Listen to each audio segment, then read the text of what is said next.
Well, welcome back, and just a reminder, so if you're just joining the channel or you've been here for a while, it's good to be remembering that what we do, three things on Theofaith. I've been neglecting some of them, but the intention is to do three things. One is to have a several times a week study through a book, verse by verse. This year we're going, of course, through the book of Hebrews.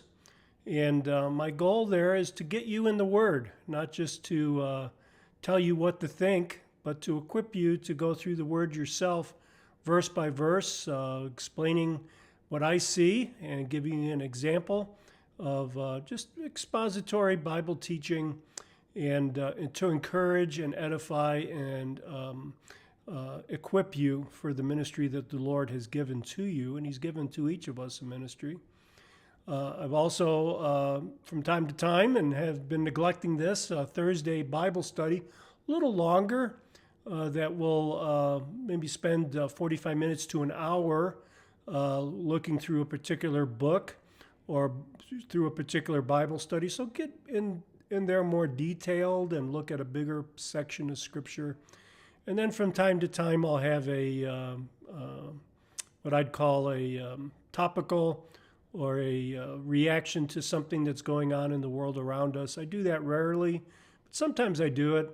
My main concern for you and for myself, though, is to not be a social commentator or political commentator, but to rather be an expositor of the Bible and to be in the Word. So that's my goal. That's my priority. Appreciate you guys watching. It gives me encouragement to stay in the Word and to help you stay in the Word as well. So enough of that. Let's get to the book of Hebrews. That's what you're here for. So we'll be looking at verses 4 through 10 of chapter 7 today. And what we're talking about is the superiority of Jesus' priesthood. So in this section of Hebrews, we're talking about Jesus' priesthood, and now we're talking about the superiority of it. And let me give you an outline before we get into the details. It's kind of a long section, so I'm not going to read it for us. I trust you've read it, or you know how to stop the video and go read it right now. And then when we come back, we can look at it when you come back. But here's the outline that we'll be following. First of all, he makes an assertion in verses 5 through 7 that Jesus' priesthood is superior to the Levitical priesthood, the priesthood of Levi. Of course, Levi was the son of Aaron, and that tribe was tasked with being the priest that ministered for Israel in the temple, or the tabernacle at first. So verses 5 through 7 is the claim that Jesus is superior to Levi. And then in verses 5 through 6, we have the first proof that he received tithes from Levi, so that proves that he's superior to him. We have a second proof in verses 6 to 7 that he blessed Abraham. And in verse 8, we have a third proof that the Levites died. And finally, we have the last proof in verses 9 to 10 that the Levites, we can say, paid tithes to Melchizedek through Abraham. So he makes an assertion and gives us 4 reasons that he's making that assertion.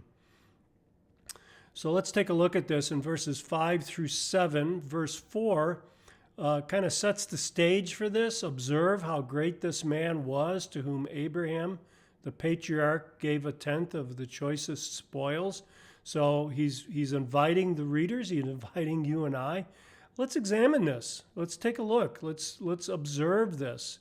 And he's going to give us, again, these multiple proofs on why he's saying this. So in verses 5 through 6, he said, "Indeed, the sons of Levi who receive the priest's office have a commandment in the law to collect a tenth from the people, that is, from their countrymen, although they are descended from Abraham." So they're given this command from God to collect the tithes. So the command goes both ways. The Levites are to collect. Israelites, their fellow human beings, are to provide them with that support.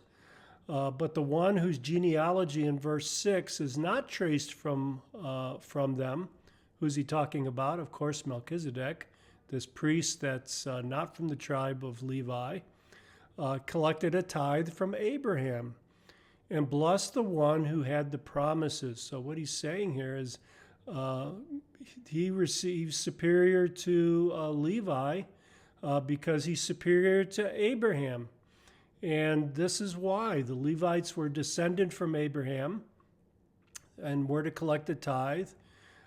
They set them apart from their people, meaning that they were worthy of support by God's command. But Melchizedek collected a tithe from the patriarch, from Abraham, set him apart from Abraham and everyone who comes after Abraham. So he is superior to the Levites because he collected tithes from them. Verses 6 and 7 gives us another reason. But the one whose genealogy is not traced from them collected a tenth from Abraham and blessed the one who had the promises. And without any dispute, the lesser person is blessed by the greater. So again, Melchizedek blessed Abraham, the recipient of the promises of God. So making him greater, showing that he's a greater person than Abraham. So he's greater than the Levites because he collected a tithe from their forebearer. He's greater than Abraham because he collected a tithe from Abraham and blessed him. Verse 8, it says, in this case, looking back on this receiving and giving of tithes, mortal men receive tithes, but in that case, one receives them, of whom it is witnessed that he lives on. So look what he's saying there. In the case of mortal men, that is the Levites, they received tithes, and then they died, right? They received tithes generation after generation after generation.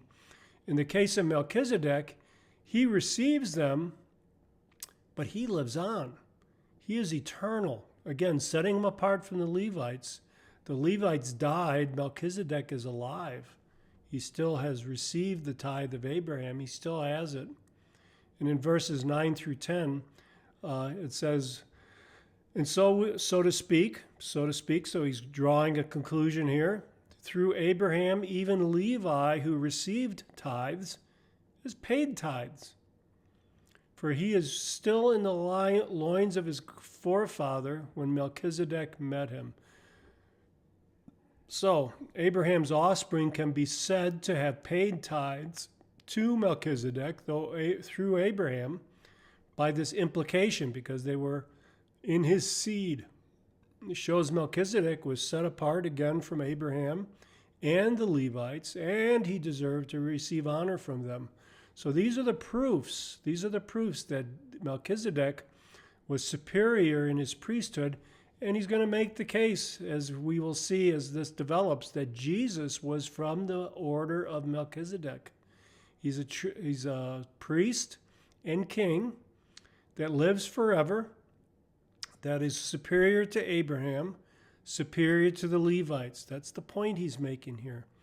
These readers, I think, apparently they're struggling over who was the priest, who would most effectively present them and represent them before God and intercede for them most effectively. And it's clear from these verses that it's not the Levitical priesthood that's able to do that.